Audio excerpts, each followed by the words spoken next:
On n'a plus jamais entendu parler d'eux. Qu'est-il arrivé à la famille d'Yves Montand? Une belle fille, un fils biologique, deux chemins de vie complètement différents. Yves Montand était l'une des plus grandes stars de France, une légende de la scène et du cinéma. Son mariage avec Simone Signoret, son scandale avec Marilyn Monroe, des millions de fans. Mais après sa mort, sa famille est tombée dans l'oubli. Sa belle-fille Catherine a rompu des années de silence et a fait une accusation sombre. Son fils biologique Valentin a grandi sans jamais connaître son père et s'est battu pour obtenir sa part d'héritage. Dans cette vidéo, vous découvrirez les histoires surprenantes de la famille Montand, de leur vie scintillante à Paris jusqu'à leur destin après la mort d'Yves. Un test ADN, un procès d'héritage, un scandale d'abus et deux enfants perdus dans l'ombre d'une seule légende. Alors, qu'est-il vraiment arrivé à la famille d'Yves Montand? Pourquoi Catherine a-t-elle accusé son beau-père? Valentin a-t-il obtenu l'héritage de son père? Découvrons cette histoire complexe et dramatique.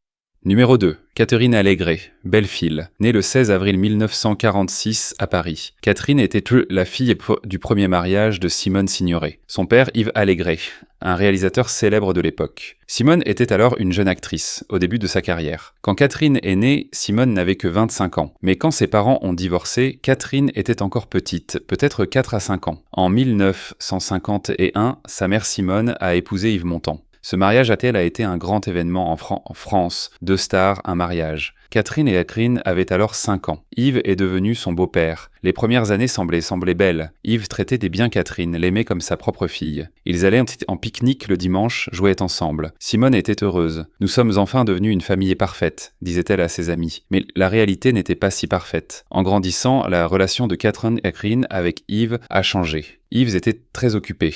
Il tournait des films, donnait des concerts, partait constamment en tournée. Il n'était presque jamais à la maison. Catherine ne le voyait parfois pas pendant des jours, voire des semaines. « Où est papa, Toles ?»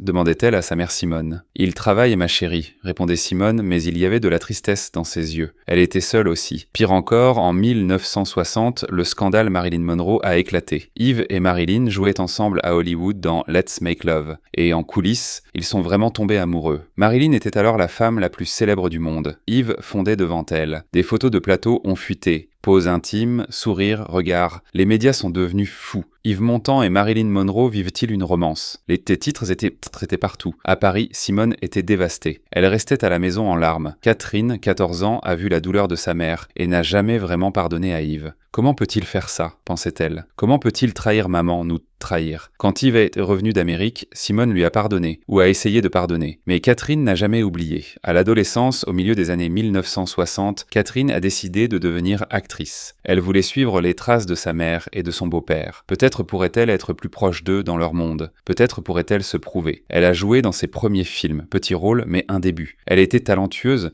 Les critiques l'ont encensée. La fille de Simone Signoret est aussi devenue actrice. Et elle a du talent. Mais il y avait toujours cette étiquette. La fille de Simone Signoret ou la belle-fille d'Yves Montand. Jamais juste Catherine Allégret. Dans les années 1970 et 80, Catherine a joué dans de nombreux films. Elle avait une place respectable dans le cinéma français. Mais elle n'est jamais devenue aussi célèbre que sa mère. Simone Signoret était une icône, une légende. Catherine est restée dans son ombre. Peut-être ne voulait-elle pas être si célèbre. Peut-être que la pression était trop forte. Ou peut-être n'a-t-elle pas eu assez de chance. En 1985, une terrible nouvelle est arrivée. Simone Signoret est morte d'un cancer. Elle n'avait que 64 ans. Le monde de Catherine s'est effondré. Elle avait perdu sa mère, sa meilleure amie, sa protectrice. Yves était également dévasté. Simone était l'amour de sa vie après 34 ans de mariage. Aux funérailles, Yves et Catherine étaient vendus côte à côte, tous deux en larmes. Peut-être se sont-ils rapprochés à ce moment-là, peut-être leur douleur commune les a-t-elle unis. Mais quelques mois seulement après la mort de Simone, Yves s'est rapidement tourné vers une autre femme, Carole Amiel, une jeune assistante dans la trentaine, belle. Et peu après, elle est tombée enceinte. Catherine était choquée. « Ma mère n'est même pas encore froide dans sa tombe », pensait-elle. Le sentiment de trahison est revenu, exactement comme à l'époque de Marilyn Monroe. En 1988, Carole a donné naissance à un garçon, Valentin. Yves avait 67 ans. Il était à nouveau père. Un père âgé mais heureux. Catherine ne pouvait pas l'accepter. « Un manque de respect envers la mémoire de ma mère », a-t-elle dit. 34 ans de mariage, 34 ans ensemble, et 1 an plus tard, un enfant d'une autre femme.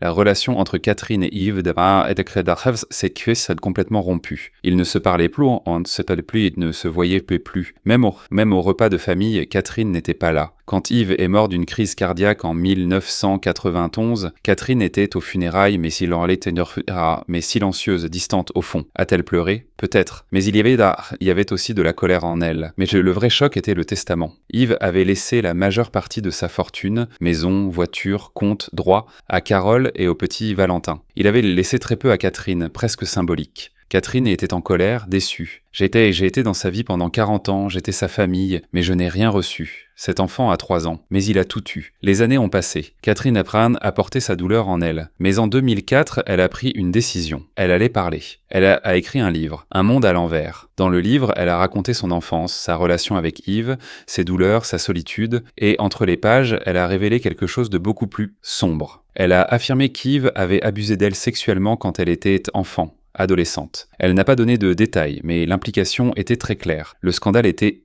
énorme. Les médias ont explosé. Yves Montand était-il un agresseur? Catherine Allégret a accusé son beau-père. Certains ont cru Catherine, l'ont soutenue. Une femme courageuse, elle a enfin parlé. D'autres ont douté. Pourquoi maintenant? Pourquoi des années plus tard? Veut-elle de l'argent? Mais une chose est certaine, Catherine portait une profonde douleur. Quelle que soit la vérité, cette douleur était réelle. Aujourd'hui, à 78 ans, Catherine Allégret vit toujours. Elle joue encore, mais moins, dans des pièces de théâtre, de petits rôles. Elle écrit des livres, donne des interviews. Quand elle parle d'Yves Montand, il y a encore de la douleur dans sa voix, encore de la fragilité. Il était mon beau-père, mais il n'a jamais été un vrai père. Il ne m'a jamais protégé, ne m'a jamais aimé. Catherine et Valentin ne se sont jamais rapprochés. Ils vivent dans des mondes différents. Une famille, mais qui ne se connaît pas, ne se parle pas, ne se reconnaît pas. Une famille est brisée. Si vous aimez ce genre d'histoire dramatique et que vous voulez découvrir les secrets sombres des familles célèbres, n'oubliez pas de vous abonner à la chaîne et d'activer les notifications. Nous passons maintenant à l'histoire de Valentin, le fils biologique d'Yves Montand. L'histoire tragique d'un enfant qui n'a jamais connu son père. Numéro 1. Valentin Montand.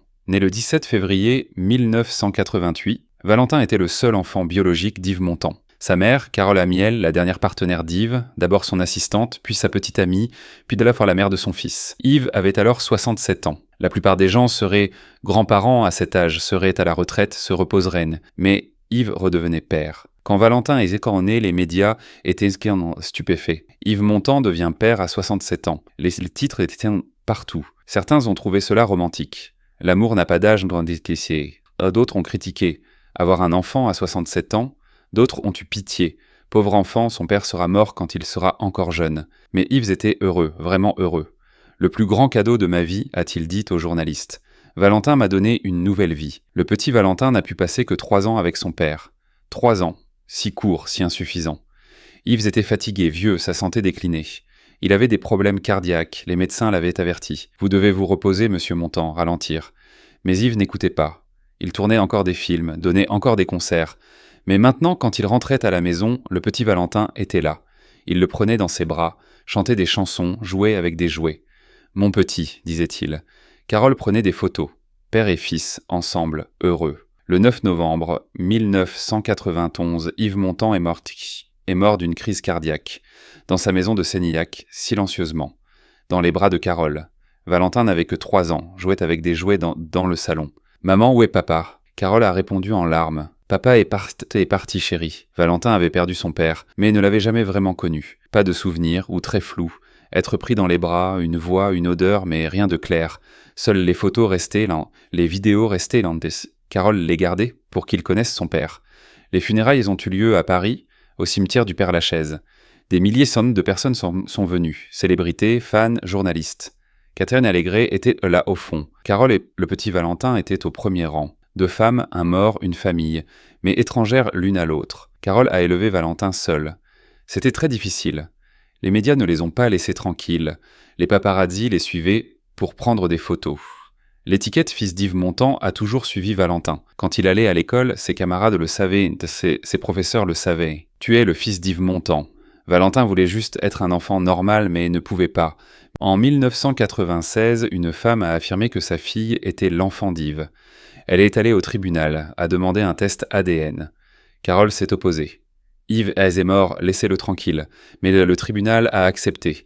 Un échantillon d'ADN a été prélevé de la tombe d'Yves. Le test a été fait. Résultat, non, cette fille n'était pas l'enfant d'Yves. Mais le processus a été traumatisant pour Valentin. Valentin a essayé de mieux comprendre son père. Il a regardé ses films, Z, Le salaire de la peur, Jean de Florette. Il a écouté ses chansons, Les feuilles mortes, La bicyclette. Il a lu ses interviews, étudié ses biographies. C'est mon père, pensait-il. Mais ce n'était pas réel, juste un écran, une voix, une légende. Où était le vrai père? Il n'avait jamais été là. Valentin n'est pas devenu musicien ou acteur. Peut-être ne pouvait-il pas rivaliser avec un père qu'il ne connaissait pas. Peut-être voulait-il complètement échapper à l'ombre de son père. Ou peut-être voulait-il simplement trouver son propre chemin. Valentin a travaillé dans le secteur privé, dans le monde des affaires, loin des médias, silencieusement. Ce qu'il fait exactement n'est pas connu. Finance, conseil, gestion. Carole et Valentin ont vécu très discrètement. Aujourd'hui, à 36 ans, Valentin Montant vit à Paris et essaie de mener une vie normale. Le fils d'Yves Montand, mais aussi juste Valentin. Il n'a jamais connu son père, mais le porte chaque jour, dans son nom, dans son visage, dans son âme, dans ses questions. Conclusion. L'héritage d'Yves Montand n'est pas seulement ses films et ses chansons. C'est aussi une famille complexe et brisée. Catherine, sa belle-fille, porte douleur et colère, a parlé des années plus tard et a fait des accusations sombres. Valentin, son fils biologique, cherche un père qu'il n'a jamais connu, ressent cette absence chaque jour. 2 enfants, 2 histoires différentes, mais une douleur commune. Yves Montand était un grand artiste, mais pas un père parfait. Il n'a pas donné assez d'amour à Catherine, ne l'a pas protégée, l'a blessée. Il n'a pas passé assez de temps avec Valentin Estés, mort sans le connaître. Yves Montand est mort en 1991, 70 ans, plus de 50 ans de carrière, des centaines de films, des milliers de concerts, des millions de fans. Une légende est partie. Mais une famille complexe et brisée est restée. Aujourd'hui, Catherine vit toujours avec sa douleur, parle toujours, est toujours blessée. Valentin cherche toujours son père, visite toujours sa tombe, pose toujours des questions. Et le monde se souvient d'Yves Montand, mais ne connaît pas la douleur de sa famille, n'entend pas leurs histoires. Chaque fois que les feuilles mortes jouent, le monde se souvient d'Yves comme d'un artiste romantique, un chanteur d'amour, une star de cinéma. Mais Catherine et Valentin se souviennent d'un Yves différent, un beau-père imparfait, un père absent, un homme qui a trahi, un père jamais connu. L'histoire d'Yves Montand nous enseigne ceci. Briller sous les projecteurs est facile. Enchanter des millions, recevoir des applaudissements, gagner la célébrité est facile. Mais être une bonne personne à la maison, dans la famille, dans la vraie vie, être un bon père, c'est beaucoup plus difficile. Et Yves, malheureusement, n'a pas réussi. Il était une légende sur scène, mais à la maison, il n'était qu'un fantôme.